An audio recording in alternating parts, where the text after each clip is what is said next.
And we're now at the Samadhi here of Jagannath Babaji Maharaj at Kadasi 10 March. And we'll be going in here in just a second.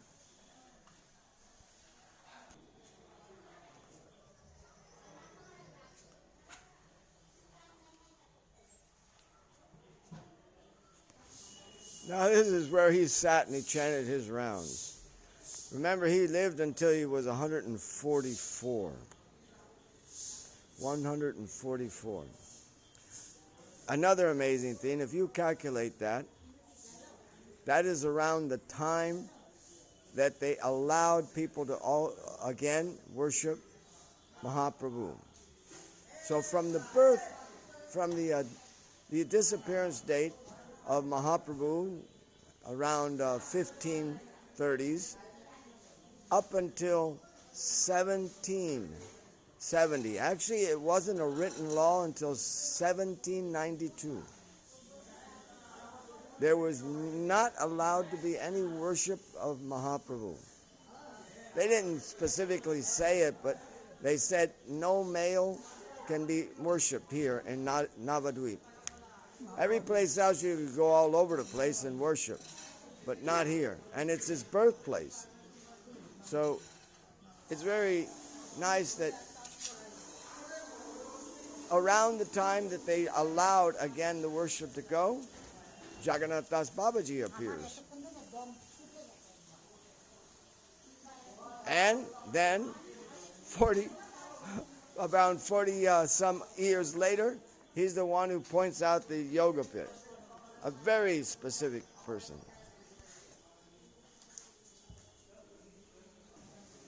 Another wonderful thing about Jagannath Das Babaji Maharaj, he was the one who started establishing keeping dates of appearance and disappearance. And he asked his disciple, Srila Bhaktisiddhanta Saraswati Prabhupada, to investigate all the dates and start bringing them forward.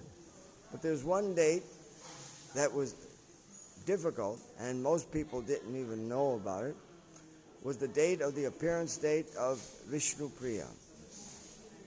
I remember mostly the men were great, and they were written down. But few women, only a few women were written down when they were born or anything like that. I even had to make a passport for Uma deity, and there were no records. You know, that school records or anything that would show her birthday, or even show her anything. But she said that there was a calendar in a certain place in the house, and that it was marked, and she was pretty sure that was her birthday. So I had to ask her family members to please look there and give me the dates. So that's the only way I could know. So in other words, the point is that the lady's birth date wasn't so much prominent. And here, the most important lady, Vishnu Priya, her appearance date was given by Jagannath Das Babaji Maharaj. Yeah, he was a prolific writer, not just a few. And I'm just so sad that almost all his books that he had written disappeared. There was a library being set up around Radharaman, not of Radharaman, but near Radharaman they were setting up a library, and all those books disappeared. All the incredible books of Jagannath Das Babaji Maharaj. So, nice to remember these things. And of course he's the one who verified the birthplace of the yoga pit, the birthplace of Chaitanya Mahaprabhu. All these things are actually important because it brings to mind, you know, you have a appearance date, a disappearance date, all this history helps bring things to, you know, to our eyes. History is very important. Okay. I'm just over here on this side of Jagannath Das Babaji Maharaj's Samadhi. just up that road, not even very far. Now here is Jagannath Das Babaji's kutir, and he would have to pass hundreds of times for that place. That is the place that they claim to be the apparent state of Chaitanya Mahaprabhu. In other words, he's like a neighbor of that place. He didn't speak against it, didn't make any claims against it, but he also didn't make any claims for it, which is important. Until he was taken over to the yoga pit, and he jumps out of his basket. He's 140 years old. He starts dancing and singing and doing kirtan, and he says that he's seeing others doing kirtan there. And Bhaktivinoda Thakur becomes so happy. So definitely, there can be so many arguments this way or that way, but he could have easily supported the yoga pit on this side. Easily he could have supported it. But he just kept quiet. Yeah. And he was, like I said before, he was born around the time that they finally allowed people to worship Chaitanya Mahaprabhu. Yeah. And then right around 1901 or something like that, they opened the yoga pit up. Now we'll do a quick calculation, from 1770 is when they start the worship. Officially it was started 1792, but 1770, and then you're going through. So he was around 10 years old. Yeah, he was around 10 years old or a little younger when they finally allowed people to worship Chaitanya Mahaprabhu. So he has a big play in all this.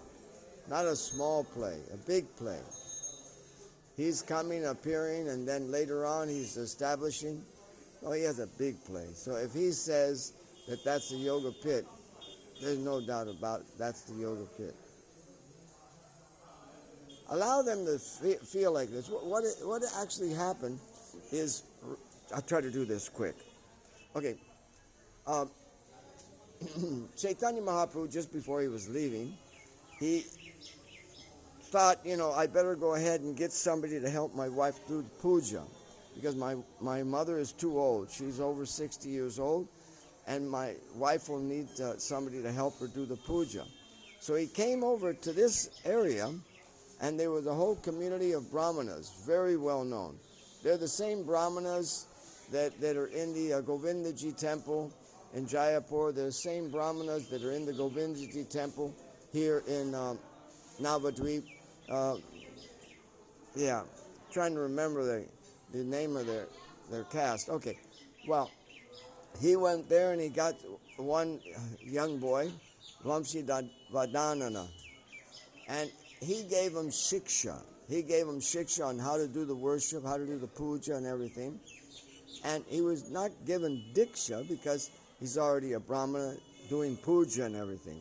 But also because Vishnupriya could give any blessing she could give. So here he sent him over. After Chaitanya Mahaprabhu left, this area, amazingly enough, was totally against Nimai Pandit, totally against anything that Mahaprabhu stood for. So they started attacking. And Jagannath Mishra's house was built like a fort. So Vishnupriya, if somebody wanted to bring her something, they had to put a ladder on the outside, go up the ladder, go over the wall, and come on a ladder on the other side. This is how dangerous it was. And what had happened to Advaitacharya? Advaitacharya had moved away because he saw all the disruption. And also Srivasacharya, he also moved away. So everybody was gone. They were no longer on this side. There was only one servant that was in there in the house. that was helping Vishnupriya. So it was a dangerous place.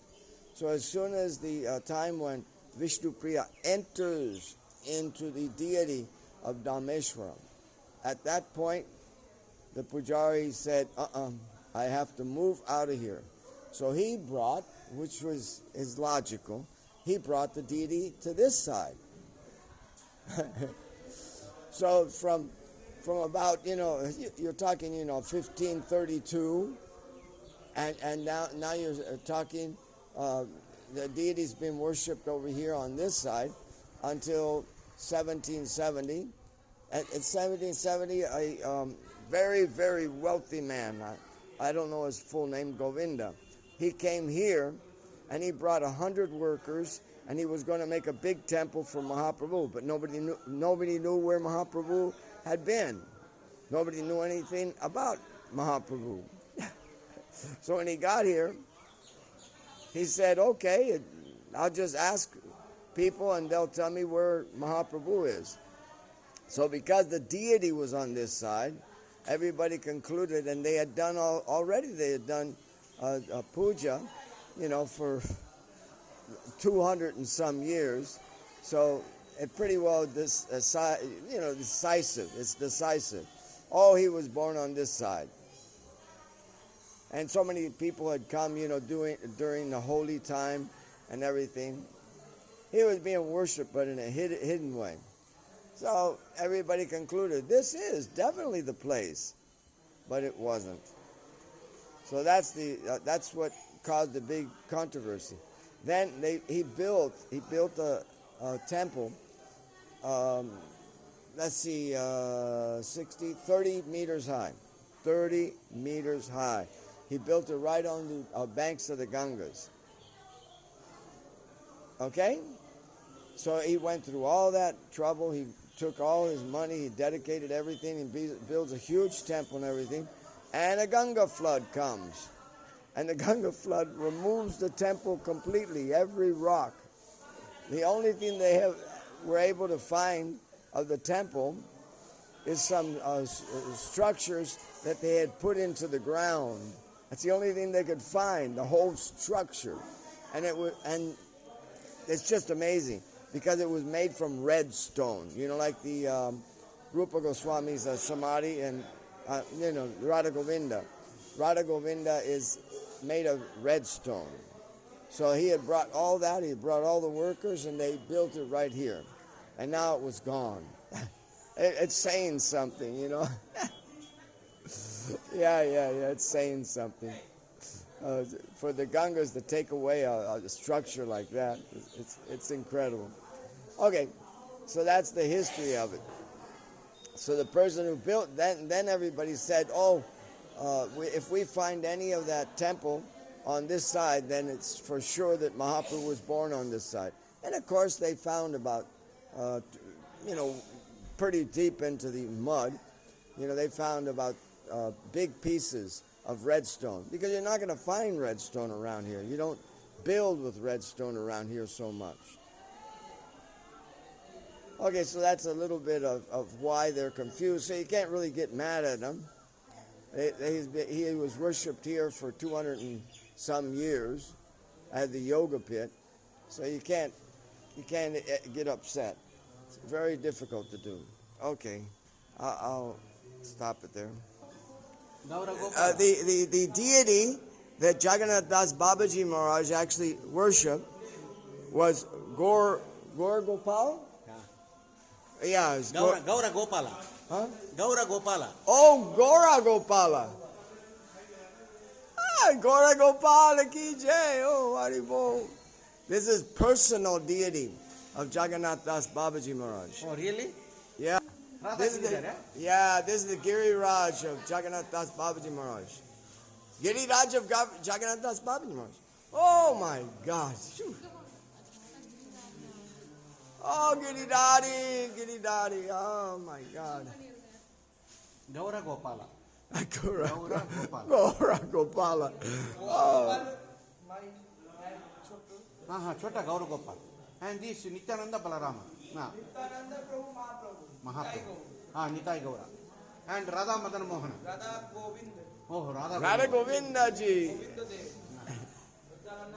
Balarama, Jagannatha, Subhadra Mata. So Ishtadev was Radha Govinda. Radha Govinda was Ishtadev no. Oh, okay, yeah, okay. Yeah, Murari Das Babaji. Oh. Oh my God.